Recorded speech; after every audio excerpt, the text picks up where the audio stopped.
नमस्कार, मी उज्ज्वला. बी न्यूजमध्ये आपलं स्वागत. सुरुवातीला एक नजर ठळक बातम्यांवर. पेट्रोल डिझेल टंचाईची अफवा. जिल्ह्यातील सर्व पेट्रोल पंपांवर वाहनधारकांची उसळली गर्दी. मात्र जिल्ह्यात इंधनाचा पुरेसा साठा. नागरिकांनी अफवांवर विश्वास ठेवू नये, जिल्हा प्रशासनाचं आवाहन. पाटबंधारे विभागाकडून पाणी पुरवठा खंडित होऊ देणार नाही, महापौर रूपाराणी निकम यांची ग्वाही. कोल्हापूरच्या पाणी प्रश्नावर महापालिकेच्या चौकात झाली पाणी परिषद. जिल्ह्यात अपघातांची मालिका. विविध अपघातात चौघांचा मृत्यू.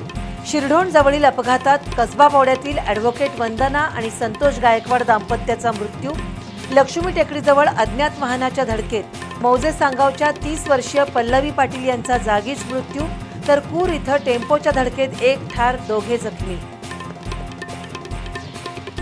5 दिवस युद्धबंदी जाहीर झाल्यानं भारतीय शेअर बाजाराला मोठा दिलासा. सेन्सेक्स 1372 अंकांनी वाढून 74,068 वर, तर 399 अंकांची वाढ घेऊन निफ्टी 22,957 वर. आणि कोल्हापूर शहराच्या हद्दवाढी संबंधी शासन सकारात्मक. मुख्यमंत्र्यांशी चर्चा करून लवकरच 10 गावांचा समावेश करून हद्दवाढीचा निर्णय घेऊ. नगरविकास राज्यमंत्री माधुरी मिसाळ यांची विधिमंडळ सभागृहात घोषणा.